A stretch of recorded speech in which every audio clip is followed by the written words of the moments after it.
Welding a new floor pan can be pretty difficult, especially if it's your first time. Today I'm going to walk you through all the steps to replace your floor the right way.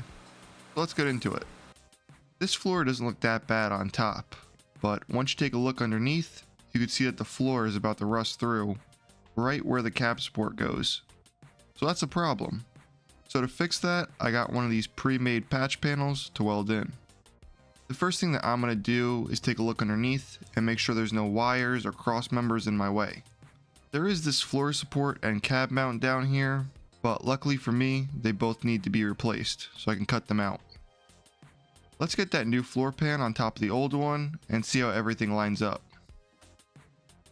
It looks like a really good fit, so it's time to start marking how large I need this patch to be. 99% of the time, you'll never need the whole patch panel. Most of the time, these patch panels are made from thinner metal, so you really only want to use as much as you need. There's a lot of different ways to cut a patch out, but the best way in my experience is to lay the patch over the old floor and use some self-tappers or bolts to keep everything clamped together tightly. These bolt holes are also going to be important later on, as they're going to act as alignment pins so we can center the floor for welding. Now that I have both panels sandwiched tightly together, it's time to start cutting. The blue tape is going to act as my cutting line. Originally I was using a 3-inch cutoff wheel, but it was struggling to cut through both layers. So I switched to a Sawzall. Cutting it this way will give me a perfectly fitting patch, which is going to make welding way easier. While doing this, it's important not to cut off those alignment spots. I'm going to trim them to the point that they act as small tabs. They will be removed later on once I have the floor tacked in place. Now that the old floor is gone, I can get a true fitment of this patch. So this patch doesn't go all the way to the wall, so I'm going to end up adding some more metal on the side. Now this isn't because the patch that I bought was bad. Normally you don't have to cut all the way to the edge, but I just got unlucky with rust.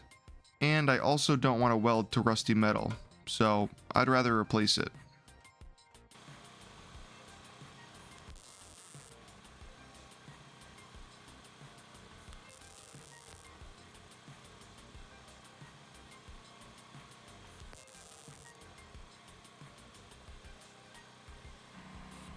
Now that I have that gap a lot tighter, I could totally weld this in, but I wanted to add a flange on the bottom for some plug welds. That's how the original floor was, so I'm going to copy it. After repeating that whole process again, I now have a complete floor pan. Now it's time to start prepping for some welding. First I like to go through and deburr all the metal edges. I'm not sure how important this is, but I just like to do it so I don't cut myself.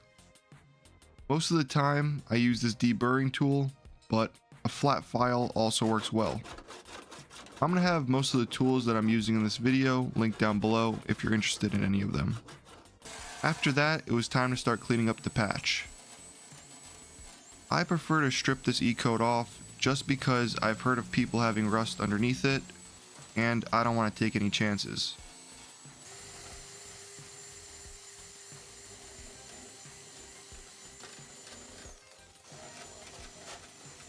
After that, I did the same thing to the edge of the truck floor, front and back. The gaps are looking pretty good. There are some large gaps up on top, but I'll show you how to fill those later on.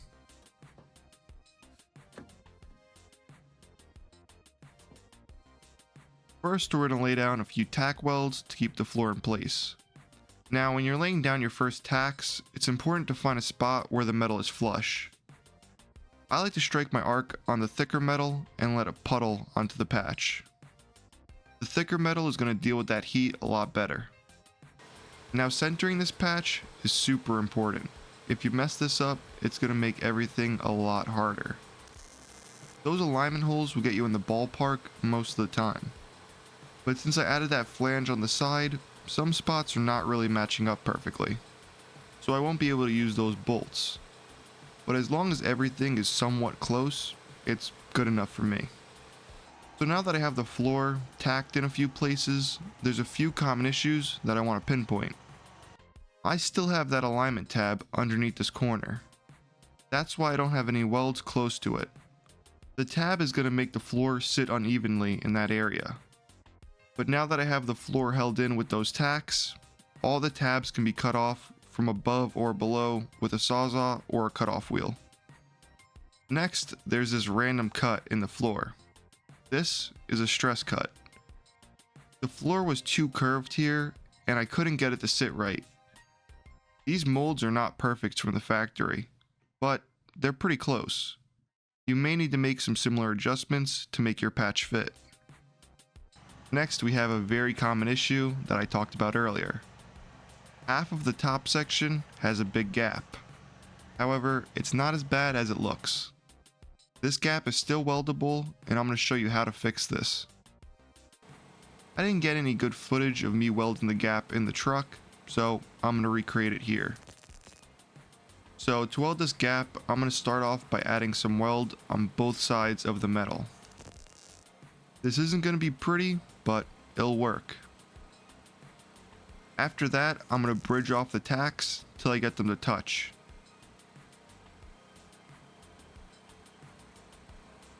Once that's all connected, I can start filling the gap by alternating sides.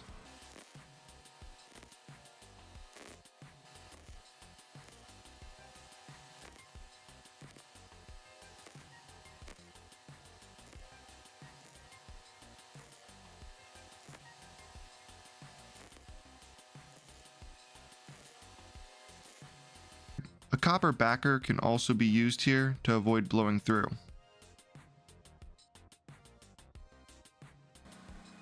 And that is how you weld up a gap.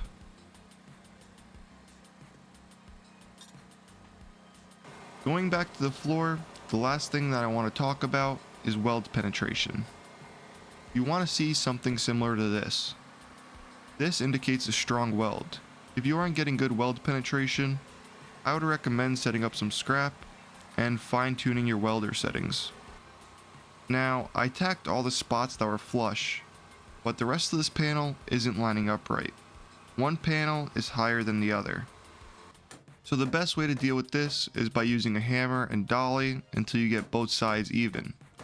You really don't need these tools. A normal hammer and some flat stock can also be used here. It'll just mark up the metal a little bit. It's important to have a flush transition from panel to panel. This is going to allow for a better looking result, but more importantly, it's going to lead to a stronger weld. Misaligned panels will cause the weld to penetrate on one side and then sit on top of the other. So I would recommend trying to get these as close as possible. Once I got the floor flush, I could finally start welding it all the way around. This does take a while, but it's worth it.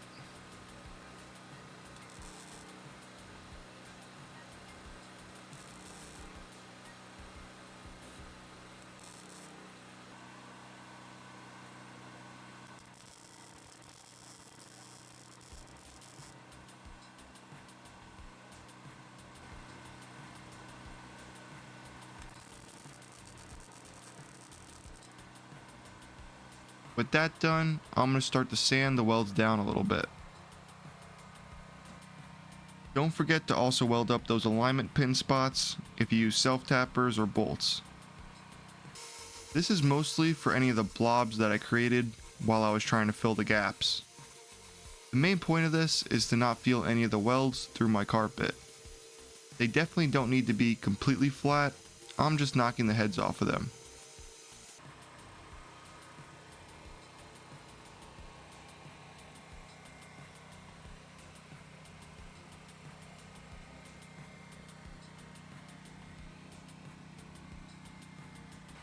After that, I'm going to start prepping for paint and seam sealer. I use some 80 grit to scuff up most of the surface, and then I switch to a wire wheel for the welds. The wire wheel does a much better job at cleaning out all the nooks and crannies between each weld.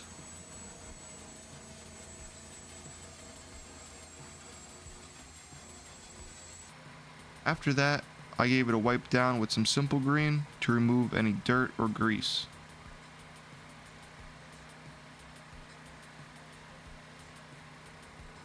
Then I sprayed some self-etching primer prevent any rust from forming.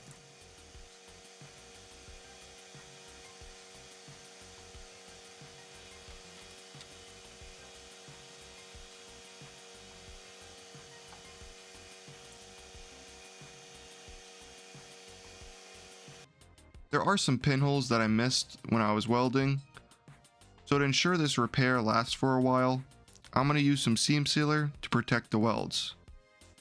Every seam sealer is different in terms of prep. I like to use this seam sealer because it can be coated with paint right after you apply it, so it's easy to use. For prep, I'm going to use this Scotch-Brite pad and scuff up the welds. After that, I'll degrease it again.